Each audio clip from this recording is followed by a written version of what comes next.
she, but I'm not sure. Oh, okay. Here you go. All right. So Bailey, she or he, not sure, came up to me, and her eyes could communicate. Her eyes communicated. She looked me right in the eyes, direct eye contact. I can still see her eyes today. And the love, the gratitude, and sass, you know, she had, like, I could tell she had a little, you know, spirit in her. And she wanted, you know, some loving. She wanted hugs and rubs, and it was just what an experience. But her eyes, I fell asleep that night thinking about her and seeing her eyes. It just something, she spoke to me. I mean, anyway, on and on I can ramble, but yeah, it was a lot of fun. Yeah, I spoke to Kelly last night. She's in my teacher training class. So we just started the recording, but I was asking Mary Lynn about her visit to the Little Red Barn in Vermont. Kelly McDermott Burns, the Sarah director, and she's an animal Reiki teacher, Let Animals Lead. She teaches out at the Little Red Barn, and she just did a big retreat, a women's retreat out there. She does that every year. And so Mary Lynn was sharing her experience with a sheep that she had out there it was an animal Reiki practice, right? Yeah. You went Yes, to. it was. Yeah. Yeah, it was. So that's really fun. Very fun. Oh, very fun. I love that. Well, thank you for sharing. And just, did she tell you about Nancy, the big bird Nancy? No, but I'm not sure I'm not sure Nancy was a turkey or a hen. I'm not really sure, but she was pretty sick. And oh yes, she did tell me about Nancy. And very lethargic. And the four of us offered her Reiki. And when we left, she hadn't moved, but when we came back a little while later to offer the second time, during that session, she had moved her head and moved her body, and her eyes were open. And we all believe it was the Reiki that helped her a bit. But then I got the word yesterday that she passed on. Well, and that's actually something that's, since you brought that up, we will talk. So at the Little Red Barn, they had rescued a bird, either a chicken or a turkey that had been attacked probably by a coyote. And in that attack, she lost a lot of blood. She was very ill.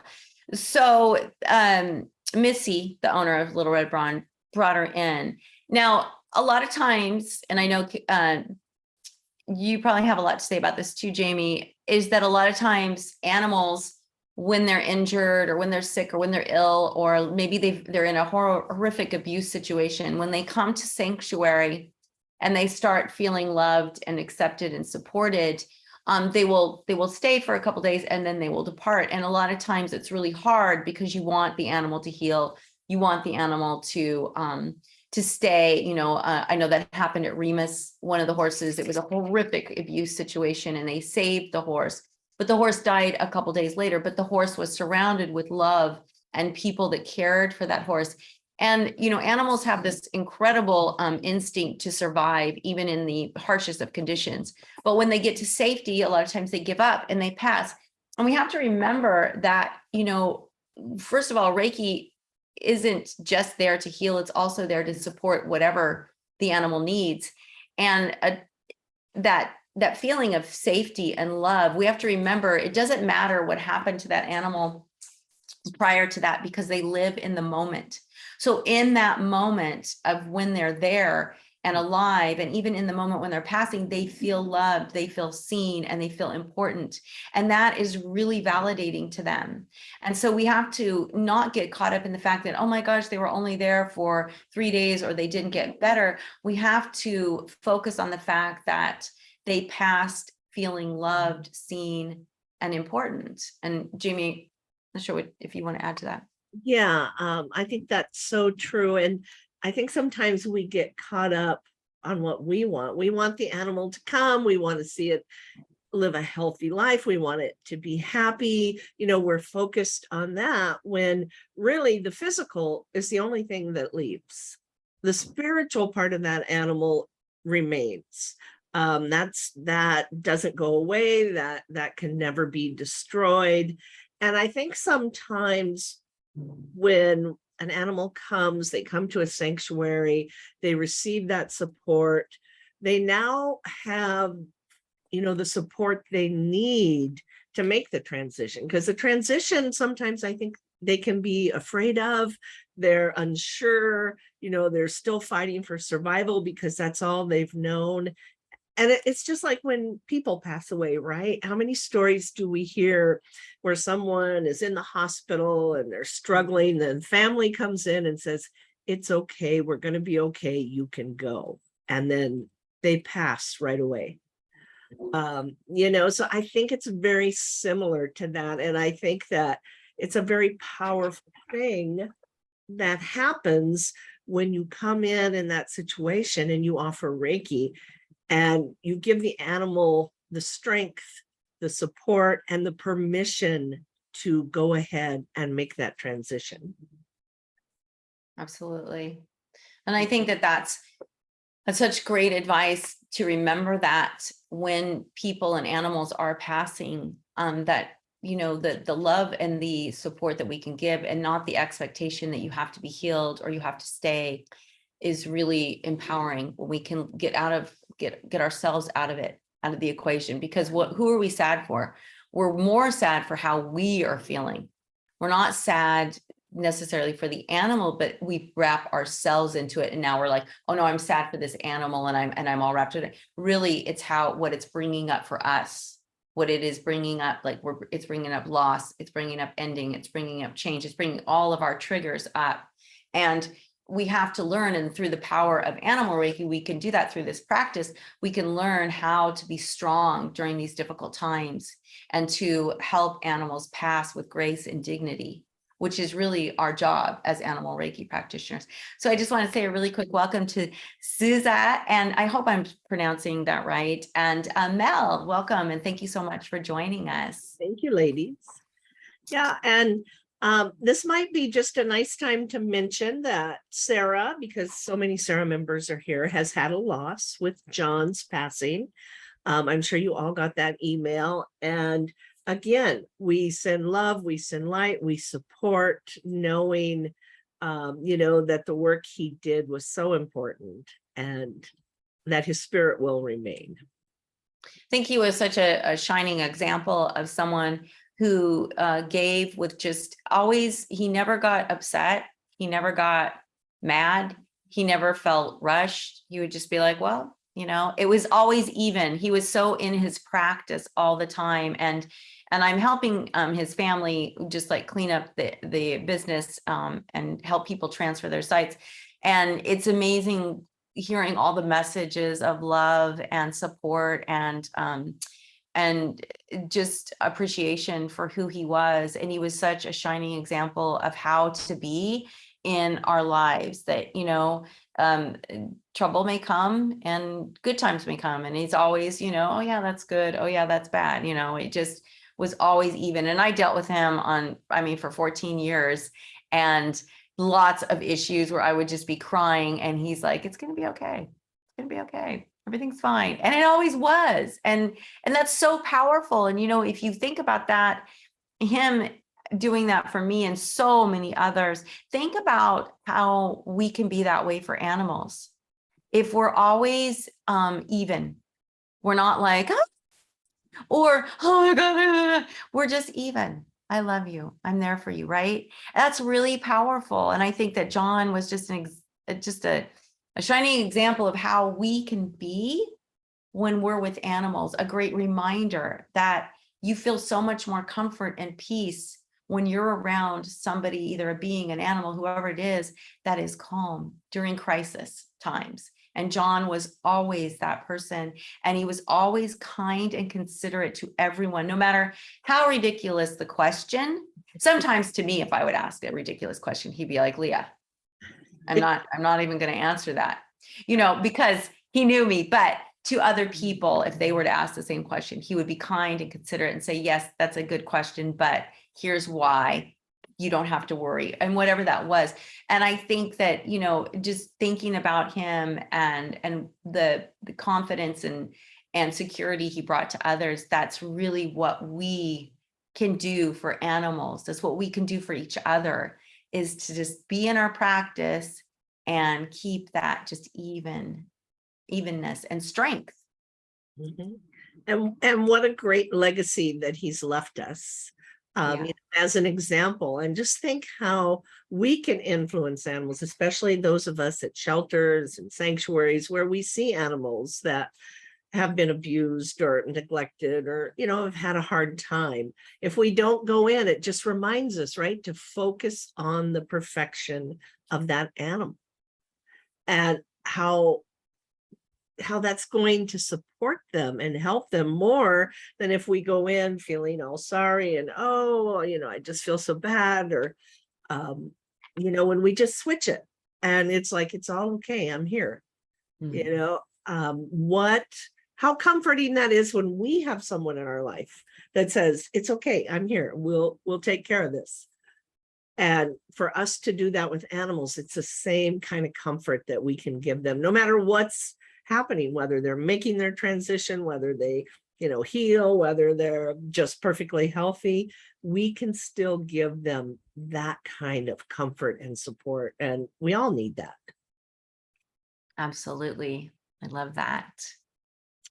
So thank you for sharing about John, Leah.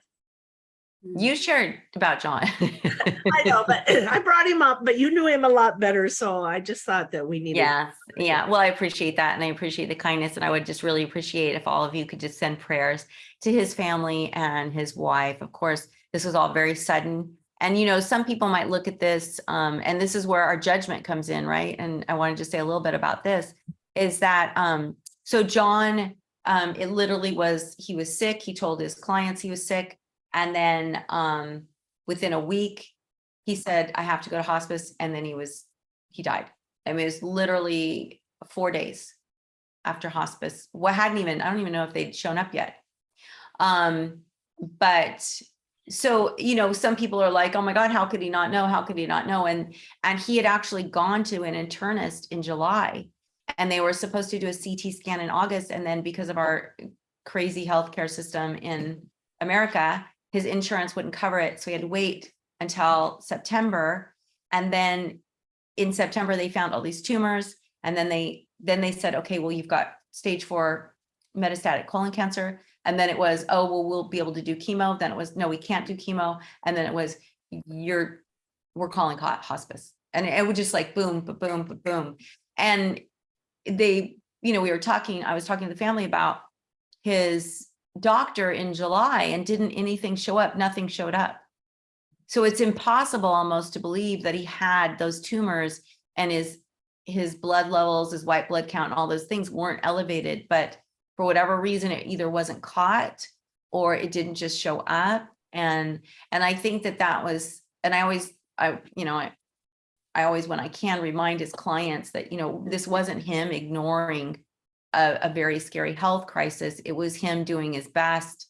And it was just, I guess, his time, which is very strange and everything. So the judgment sometimes that we feel, we have to just check ourselves and go, you know what?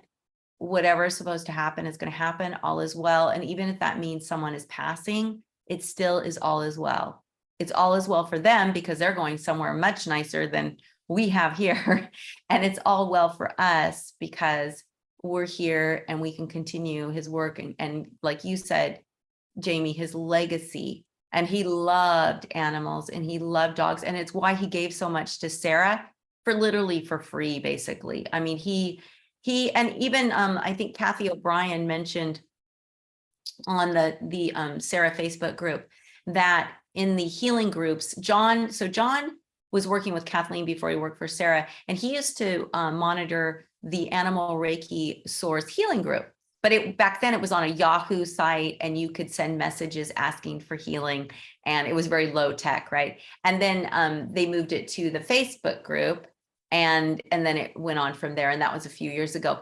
But what I really loved, what Kathy said, was that John always, he always commented on everyone's. He always put a heart, Reiki on the way, whatever it was, he always acknowledged that. And he was a very busy man. And I don't even know how he juggled everything he juggled, because, you know, I'm going through all his accounts. I'm just like, my God, how did he find time to be there for so many people? And again, you know, it's just making it a priority, right? Mhm. And being okay with that priority. And so for ourselves, our own health, our own rest and restoration has to be a priority. Working with animals. I know sometimes I get busy and I'm like, oh, I just can't do Reiki today, or I can't meditate today, and really we all can, and we have to, because that at the end of the day is what's most important. Yes. And you know, there's that saying, if you don't have time to meditate for 30 minutes today, then you need to meditate for an hour. Right. I think there's a Gandhi story like that, where they were telling him like that. Yeah, no, I think well, I mean, there's been a couple, but I think there's a Gandhi one too, where he was like, they said, oh, you don't have, or it's either Gandhi or Thich Nhat Hanh, where they said, you don't have enough time, you need to hurry. And he goes, you know, you don't have time for your meditation, your hour meditation. Oh, then I'm going to meditate for 2 hours or whatever it was. But I think that's so funny. And it's something that we need to remember, right? That Yes, absolutely. You know, just beautiful life lessons that, you know, were shared with us that we can apply to our life and the animals in our life and the people in our life. absolutely. Everybody comes to us for a reason, Yes, right? they do. For a season or a reason. Yes, yes. People, animals, they all come for a reason.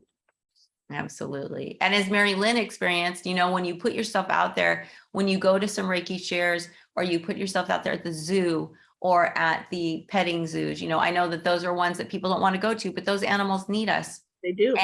And you know, or out to sanctuaries, rescues, wherever it is, it helps you, because there's so much we can learn from these animals, and it helps you to then have stories to share, to show how powerful our practice is. Because if you're not out there working with all these different animals, then you don't have the experiences to then share with people and get them excited to learn more about this.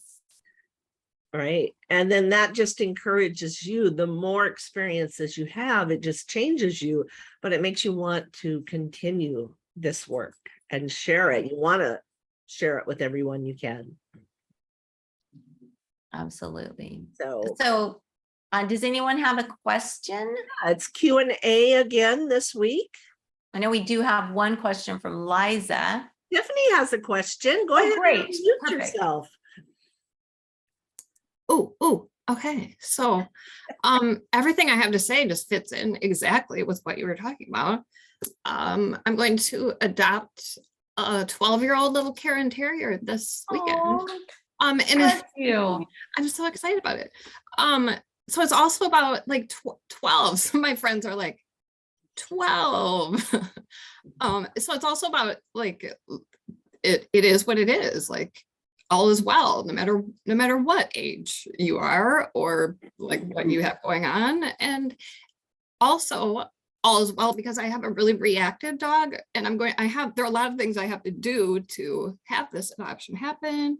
And I have all the resources in place and Reiki every night and things like that. So it's just keeping that in mind, no matter what the situation is, all is really well. You know, oh my gosh, I'm so sorry. Okay.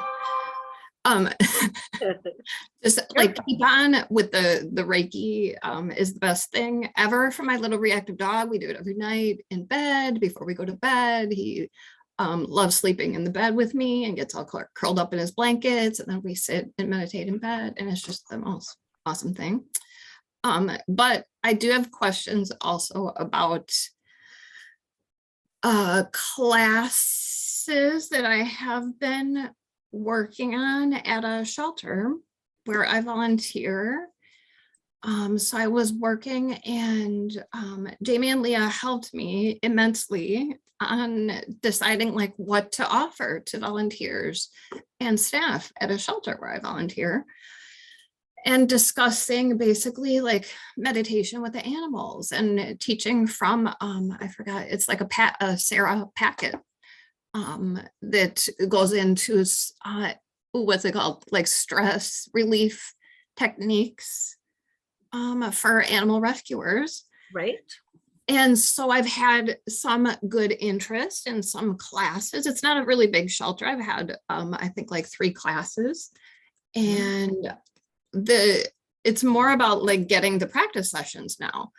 And so it's a little hard for me to talk to the people that the volunteer coordinators to get like classes started, because I have to go through them to invite people to the classes, and then they get back to me to tell me like who's in my class and things like that. And I would like to do like more classes on Zoom so I can get more people involved that can't actually come to the shelter and do practices.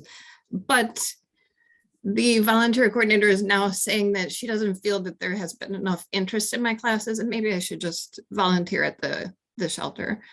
And I can meet with her. I would be comfortable meeting with her and explaining like sometimes it takes a little while to get things going, and maybe is there a different way that we can communicate, or a Zoom meeting. They really wanted me to keep things in their app.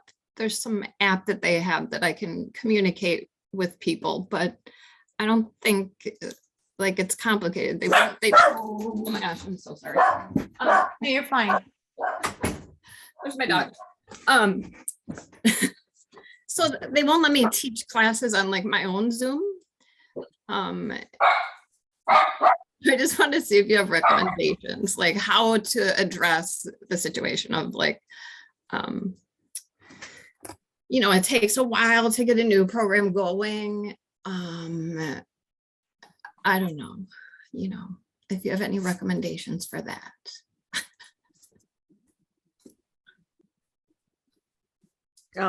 You're muted. There you go. Yeah, did you want to go, Jamie? So you said it was a small shelter. Have you done have a number of the volunteers already applied and gone through it, I should say? Yeah, so I had a class of like 10 staff. I had a class of I think it was maybe like 8 volunteers, and then another class of maybe like 7 volunteers. And so a lot of them, there are a lot of outside volunteers that we don't, you know, see every day at the shelter. They're like fosters and things. So there are a lot of foster parents. That seems like pretty large classes. I know. Though. So why? I was thinking you must have only had like 2 or 3 in each class. So where is she coming from? Do you know with this information?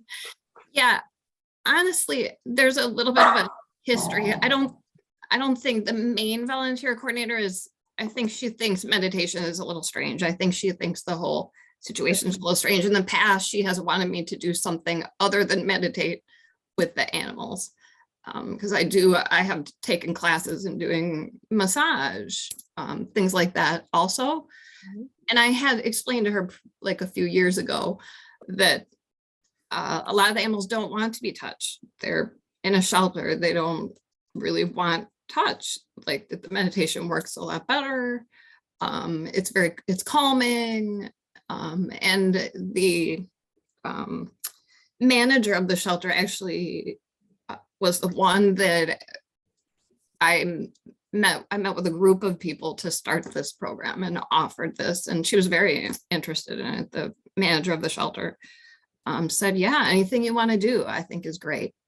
I don't think I don't think they would just cancel it. I think I just need to have a little presentation about like what I would like to do in my plan, how to get more people interested, I guess.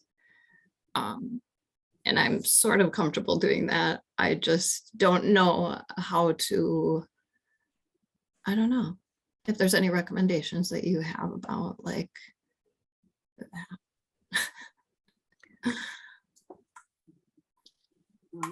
Hmm. They may want you to use their app as one thought, so they can track the volunteer hours. Because I've worked at, nonprofits like that, and they wanted their software because all the hours are in there. So that Sure. would be my guess why they want you to use that app rather than your own Zoom, because they can't track those. And if they get grants, that's important. Okay, understandable. They Um, just like sometimes the problem is communication. Like I can't reach them. And then I can't determine how many people I have involved or if I should add more classes at different times of the day. And they're busy. So it's hard for me to get in contact with them. It takes like a week to get back when I ask a question. And I don't know how to avoid that because I'm limited to contacting one person that I have to go through. Right. Do you have another person? Is there another person you could maybe try to contact? Only the Or- main volunteer coordinator who stopped contacting me and had me contact the assistant coordinator instead. Yeah, yeah. It could be too that this is just one more thing Yeah. that they just can't handle and Yeah. it's becoming too big. I mean, I don't think it's your class size at all. I think it's just one more thing that you said it's small. They're obviously understaffed. There obviously was interest. Yeah. You've trained a lot of people. This isn't a case, and I think it's an interesting situation because here you have interest and you want to continue the program, but they just don't have the resources nor maybe the desire to help. And that doesn't mean they are against Reiki or whatever. It just means that it's one more thing. And like you said, if she doesn't believe in meditation, then it's just one more thing that she's like, this isn't powerful enough. This isn't going to bring in money or interest. So I think that, so where do you go from here, right? Like, how do we rectify or make this something that you can deal with? How long have you been at this shelter? I was previously there. I was like a dog walker, but that was like 4 years ago. So now I've just been back since like January. Okay. And are these new people there? Some new, some old.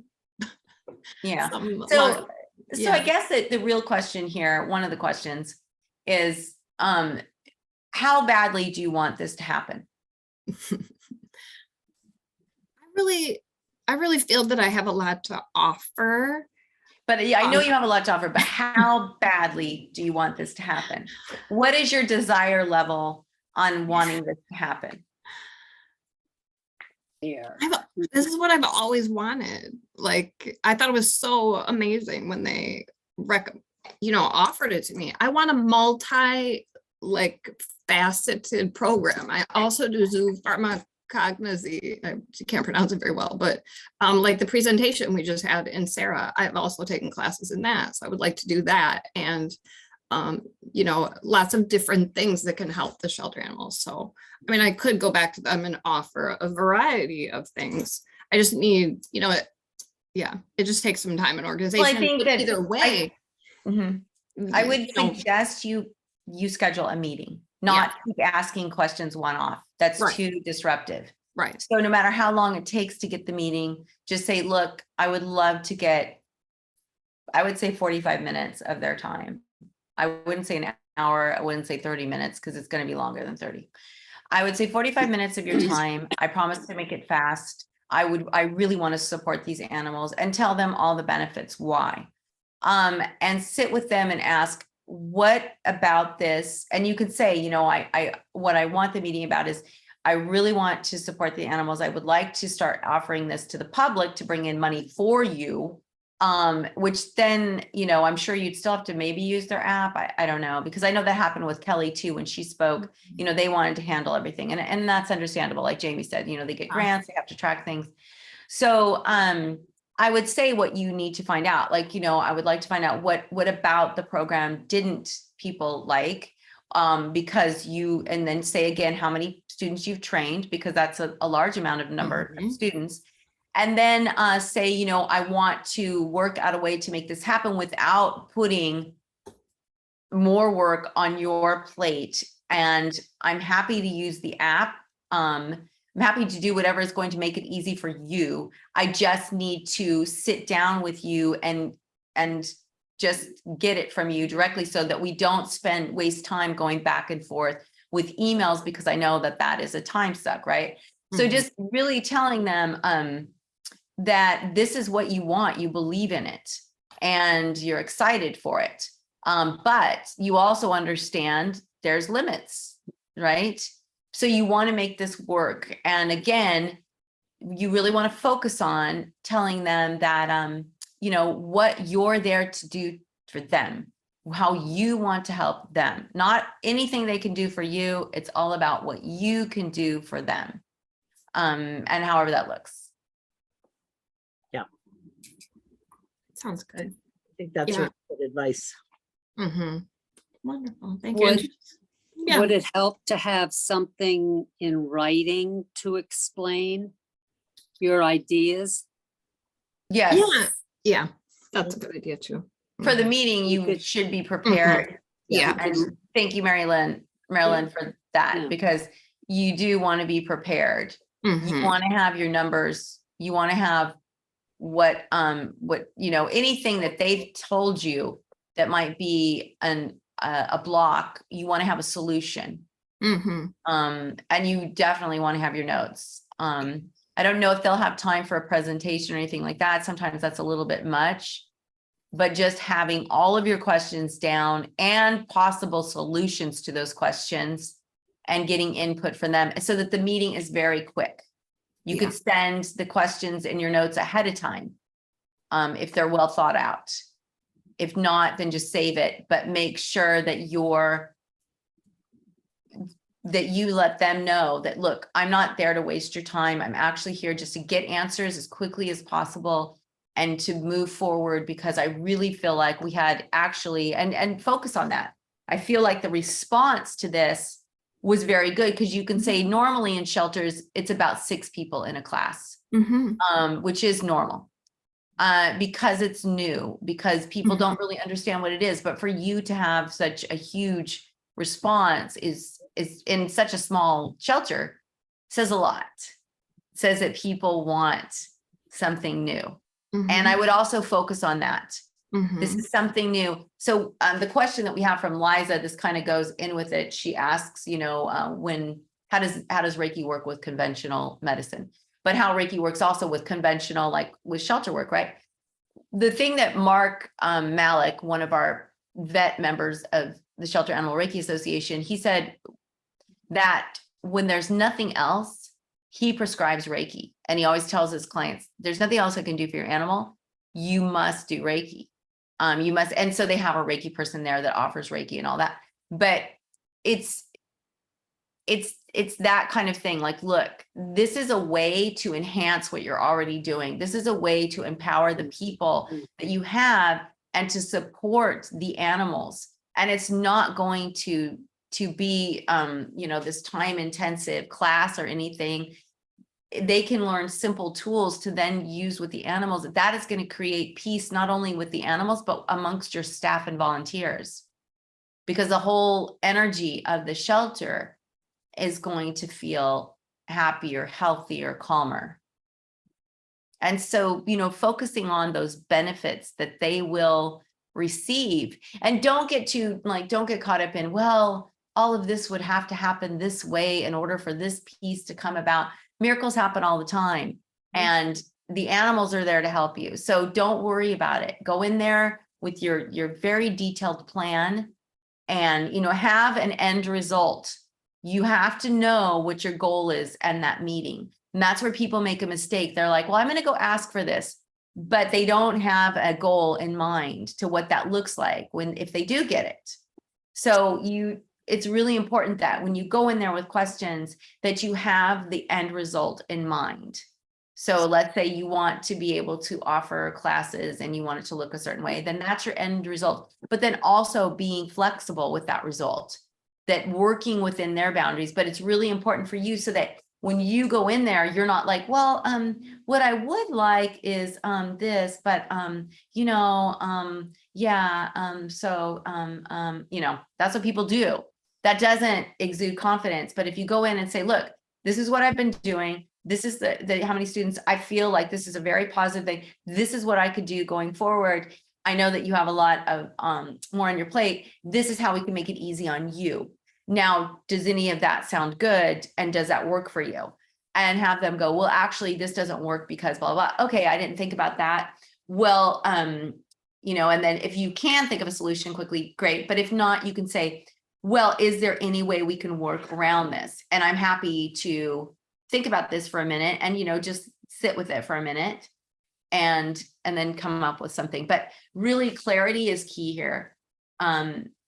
Confidence is key because you want to, impart confidence on them, confidence in you, that you know what you're doing and that you're really a team player. And that's part of it too. It's like they need to know that as well. But also, it's how is this going to help us? And what is this going to cost us? That is what every business thinks. How is this going to help us? What is this going to cost us? Right. Wonderful. Thank you. Mhm. And I do have reviews from my students of the classes. Like, Then Sarah, bring those reviews. yeah. Then put those in your packet. Mhm. Like if you can put them all like, Yeah. boom, boom, boom. So it's not Mhm. like a bunch of pages, Yeah. definitely share those and say, look, this is what people are saying. We need to continue this. Maybe you could do Reiki shares for people so that they can feel supported, and you could do that on your own. You could say, look, I'll just be here at this time if that works and whatever, however that looks. I don't know how your shelter, without knowing all the ins and outs, it's impossible for me to say how this could look, but just really think, meditate on it, think outside the box and give different ideas so that they can go, yeah, that wouldn't work, but you know what, this might work. Yeah. And get them excited. Those testimonials, they need to be excited. We always like go into meetings like, oh God, I got to share this and wah. No, it's exciting. Life is exciting. This is an exciting time for animals because we're all finally waking up and we're there to support them. And that creates a happy shelter. For sure. And that's exciting that they even gave you that opportunity. Yeah, for sure. So, okay, just one really quick question. Would I, if they're really worried about like needing help in other ways, would I offer myself to like, should I clean the kennel or something? Can I come help you in another way? I think that's fantastic to offer because they want you to know the ins and outs of the shelter. So you can say that, or if you want to help in the office or whatever that is, you can volunteer time to help. Just decide how much time you have. Yeah. And say, I'm willing to volunteer. Like, let's say you decide you have 3 hours a week. I would love to volunteer. Not I'm willing, I would love to volunteer 3 days a week. Or 3 hours a week. And this is what this will look like. Yeah. It's wonderful. Thank you so much. You guys, you're awesome. Thank you. I want to get to Liza's question really quickly, and this will only take a minute because I want to make sure that we answer it. Do you have it in front of you? Oh, I know I have it right here. No, where'd she write it? Here we go. She sent it to us in an email. Oh. She says she has a question from a client. She asked if there has been, the client asked if there has been any research case studies with other healing modalities and Reiki for animals She specifically asked about the use of conventional medications for animals and then medication with Reiki, chiropractic care versus chiropractic care with Reiki. Well, the simplest answer is there aren't a lot of studies at all. There is one with rats. I know that Kathleen was interviewed for Psychology Today, and she talked about, let me try to find this. She talked about this. Just one sec.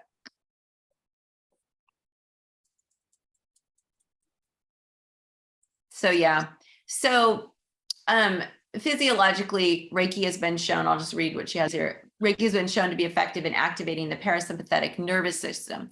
2 scientific studies were also conducted with rats and produced clear objective evidence of a benefit of Reiki for stress reduction. However, Kathleen found the studies to be unethical.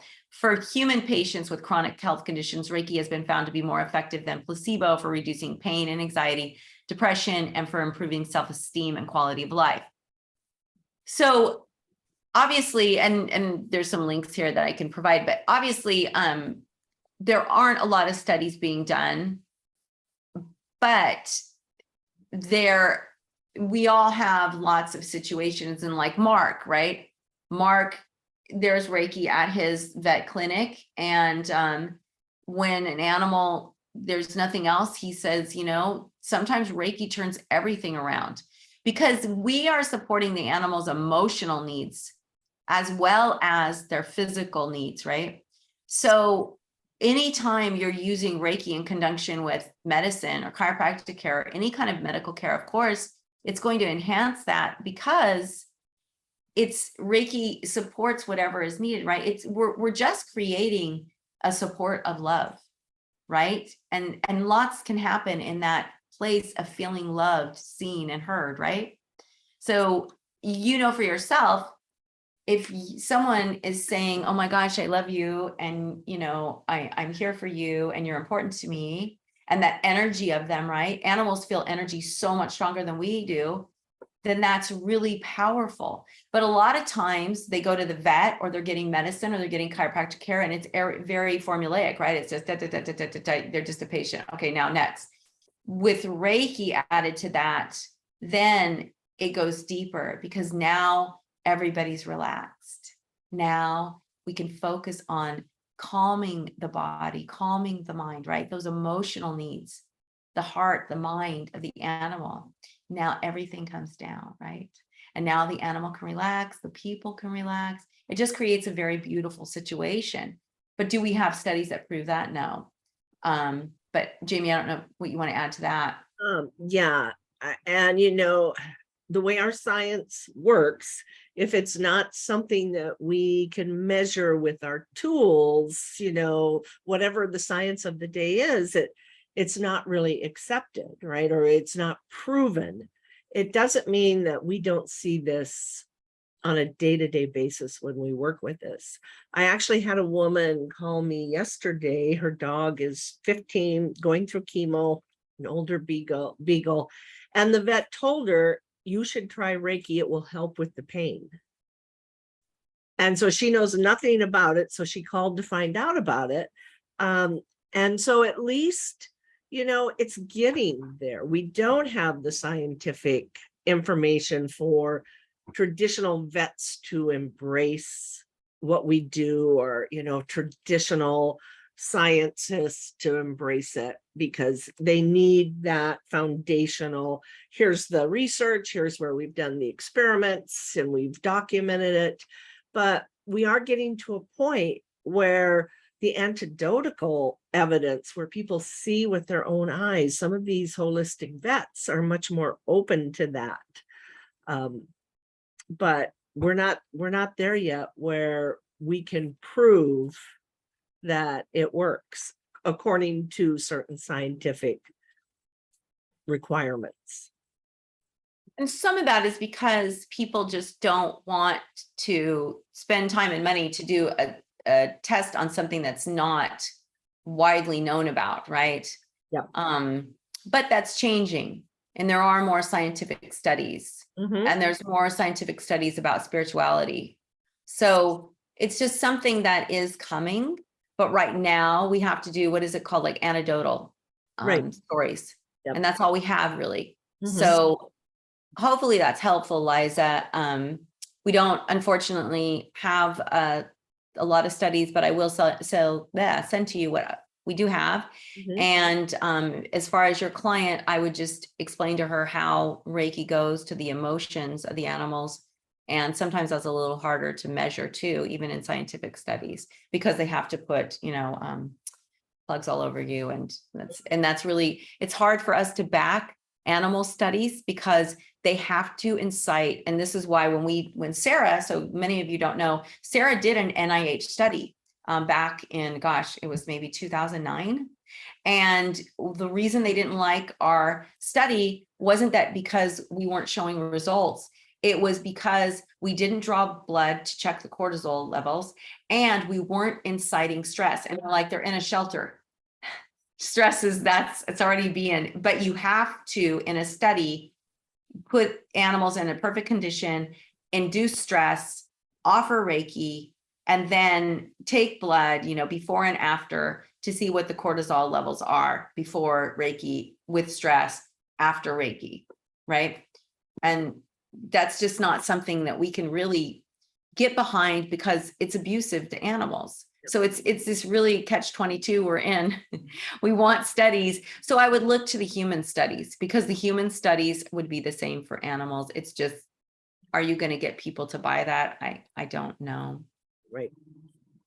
So Mel, I didn't mean to disregard your message. I read it quickly and I started talking about Liza's because I wanted to get to that quickly. But thank you so much. I'm glad you're getting something out of this. It's our hope, mine and Jamie's, that we share lots of valuable information. Yes, absolutely. Is there, do you have the study that Sarah did available for? Oh my gosh, I don't know. It's been so long. It was, I don't know, because it didn't get, it wasn't ever published because it never got to that stage, because they have to approve you. So you submit all of your findings, and then it's like a big report that you submit, a big binder. And so, no, I don't think there is a summary or anything, but I could check. Let me make a note to do that. Because that's what you're going for, we had a scientist that was, co-signing everything. What you're going for in a study is you do the test, right? And then you submit it to the NIH, and then they have a 3-panel review that reviews it. And they did like the study. 2 of 3 of them liked it. One of them didn't like it at all, but 2 of 3 of them did. But they just said, you've got these problems. And we just didn't have the time or resources or a vet on, that had joined us at that point, because it was very early on. We probably only had 50 members. So it was Sarah was still very small. It was me, Kelly, Kathleen, and maybe 2 other animal people who were doing this in different shelters. So yeah, it was quite interesting, but no, I don't think we ever got anything besides a, no, we're not going to do this.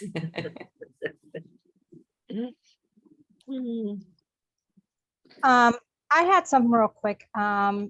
Anyway, I wanted to say thank you. Yes, absolutely. That really did help, since I actually just ran into the manager of the shelter that I used to volunteer here. And she's a little bit hard to approach. So this is really going to help a lot. But the other thing is I was thinking that, for Tiffany, maybe if she actually made a presentation and printed it out so they can follow her while she's meeting with them, if it is in person, so they can actually follow her with the presentation, and then they can always go back and look at the presentation when she's gone. Because a lot of times when you leave, people get back into their busy lives and everything. This way they can go back and review the presentation on paper to actually be like, okay, and go over it and take it in at their own time. I don't know if that would be helpful, because I think something that I was thinking of doing. I think you highlighted something, Mel, that's really important. So first of all, I know that's from many years of experience. Shelters don't always have presentation materials for you to present formally, you know, right? So you really, if you look at it like a pitch, you're pitching, right? You're a startup. You're going to pitch your idea. You're pitching your idea to someone who is then going to give you money and hire you, right? But they're not giving you money. They're actually giving you a thing. So if you look at it like a pitch, and yes, and Mel, that's what reminded me of it when you said presentation, you're going to look at it like a pitch deck, right? So you're going to say, this is who I am. This is what I've done. These are the reviews that I've gotten. And this is my proposal, right? So this is a pitch, but I love what Mel said. Yes, you should have like it printed. And that way, you know, you can go on Canva and look up pitch and they'll have different things, different ideas. The bad thing about Canva is you can go down a huge rabbit hole. It's probably like a wormhole, one of those big things from science fiction. That's those huge holes, because it is so vast, all the different templates. But if you say animals, then that way you can get little pictures of animals. But also if you just want like a simple template too. But if you look at it that way as a pitch, now you don't need presentation materials. You don't need all kinds of pictures. You just need the words and the energy to say, this is important. This can happen. I'm excited. I want you to be excited. How can I make this easy for you? And this is what I'm proposing, but you're going to know better. How does this feel to you? And just in that way. And, you know, I think that it's really like a pitch. The thing to know about a pitch is pitch has to be fast. The pitch has to be concise. So when you're writing it and you've got all kinds of words, delete, delete, delete. Just focus on what's important. Just highlight what's important, because they don't need all the gobbledygook. They need your high points. What is this going to cost them? And what is it going to do for them? Right? So it's like, it's not going to cost them anything because you're volunteering, but it could cost them in their staff's time if they have to do setup, right? So that's a cost, a hidden cost that you need to think about. And that's something maybe to think about. What are the hidden costs? Like, how is this going to unfold? How is it going to be rolled out? And then you think of that. But yeah, Mel, I mean, I love that. I'm so glad you said to have that printed, because that's exactly right. You want to have this something that they can look at. A lot like what you did, Mel, for your level 3 presentation, where it wasn't a lot of words. I don't know if Mel's still there. Yeah, no, I'm here. And I agree. And that's what made me think of it. It made me think of the Canva presentation, because this way, now if I meet somebody, I have it in the car with me, my presentation. I printed it out, it's in my car, and I can literally just have them look it over at their own time. Because even if you have a 45 meeting with them, that 45 meeting is over, they go back to their tasks. Right. This way they can take it home, they can look it over, they can literally like really, really digest it and literally look at the numbers and everything, and then think about it with a clear head outside of the shelter, because they're not swamped with all the responsibilities and all the tasks and everything else that goes into it. But they can just, I don't know, have a glass of wine or something at night and just look it over and just be like, this is really good, with a clear mind. You know, that's why I think having it as a presentation printed out, the same one that you're reading off, Right. not anything different, but Right. that one, this way you don't get off track and they know exactly, this is exactly what she's talking about. There's nothing else that she forgot to mention. It's right here in black and white or color with pictures, whatever you want to do, but just for them to see it and to literally digest it. And I think that's so important, because I'm a visual person. So for me, this would be great to be able to afterwards be like, okay, you know what, let me look at it now that I have some time. And I love that, because you can say that, Tiffany. You can say, look, I know this is a lot. I really would love for you just to take this home and think about it.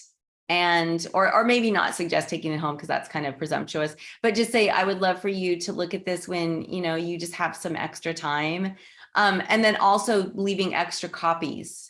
Thank you, Mel, for like saying that, you know, you always have copies in your car, giving her extra copies so that she can share it with different people. So I would probably bring at least 4 copies. so that she can give it to her boss. She could give it to the volunteer coordinator, and then she would have an extra one to give out. And that way you're not making her copy anything, right? Again, you want to think about all the things that, oh, will she have to copy this and hand it out? No, you don't want that. So. And just remember, Tiffany, just because if they say no right now, it doesn't mean forever, especially if you're in there volunteering. Then they're going to get to know you better. They're going to get to trust you. So it just may be a no for now. It doesn't mean it's forever. True. Thank you. That is great advice to all of that. Because, yeah. So I will be meeting with the assistant volunteer coordinator who was actually in one of my classes, and she did enjoy the class. I think, though, excellent advice with the copies, because she will have to review it, I think, with her boss, who is maybe a little more iffy on the meditation stuff. So that is great. And maybe adding, the benefits of meditation and why it's so powerful. There's lots of studies and we can help you with those. But yeah, just really honing in on how this can really help not only the animals, but it bleeds out to the people, because it is a practice and it helps people, and everybody's really stressed right now. We're in very difficult times, and it's going to get more difficult because of the financial crisis that's happening. Animals are the first to suffer, right? Because people, they're the luxury that people give up immediately. So the shelters that we saw after COVID, right? Too, we got that influx, and now because of the financial crisis, it's going to get worse again. But we can help not only the animals, but don't forget about compassion fatigue. Mm-hmm. And that's where you can really be helpful. True. And that's why so many fosters were also coming, even, and they're not in the shelter, but they, the more fosters would be better too. What a nice benefit for volunteers that aren't directly in the shelter every day too. Right. Mm-hmm. Absolutely. Thank you. Because they get burnout too. Absolutely. Well, we're down to 11:20. Oh, go ahead, Yeah. Marilyn. Just, could you please repeat the website you mentioned for pitch information? Oh, it's not pinch information. It's just graphics. It's Canva, CANVA.com. So you can create business cards, logos, pitch decks, presentations, letterhead, all kinds of things. And it's really wonderful. So what we were saying is, if you want information about how to do a pitch deck, I would just Google how to do a simple pitch. And you'll get the, our checklist for a simple pitch is what I would Google, because that way you can learn the steps. It's just really, you want to tell them who you are, what you're offering, how you're going to offer it, how it's going to help them, and the cost. And that's, just keep it simple. Thank you. Okay.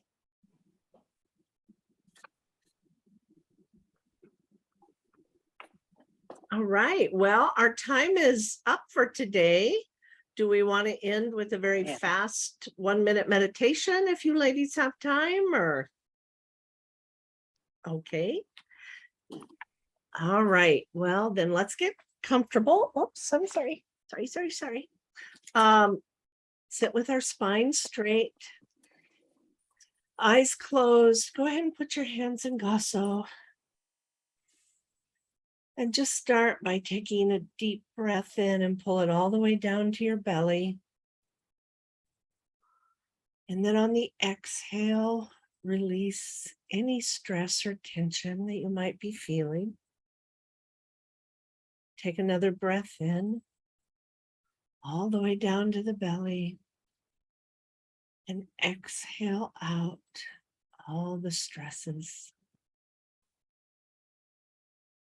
And just take a few more breaths like that.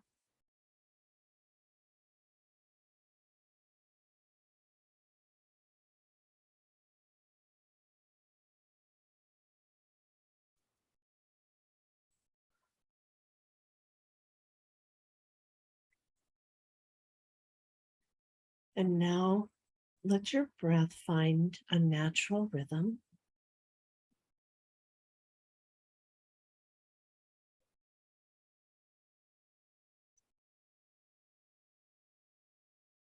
Give thanks to the animals and the people in your life. Give thanks to the Reiki, this beautiful energy, this beautiful life force that resides in all of us.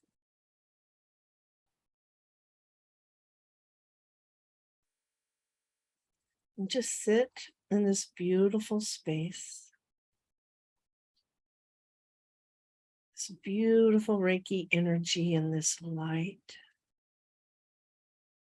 As your breath just naturally and slowly goes in and out of the body, you're releasing all stress. You feel a sense of peace coming over you.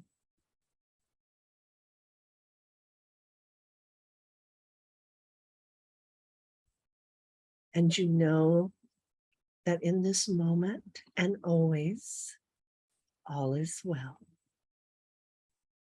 All is well. All is well.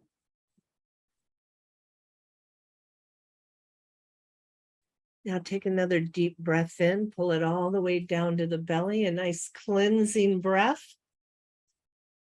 Come back into your body, release, open your eyes, and get ready for the day.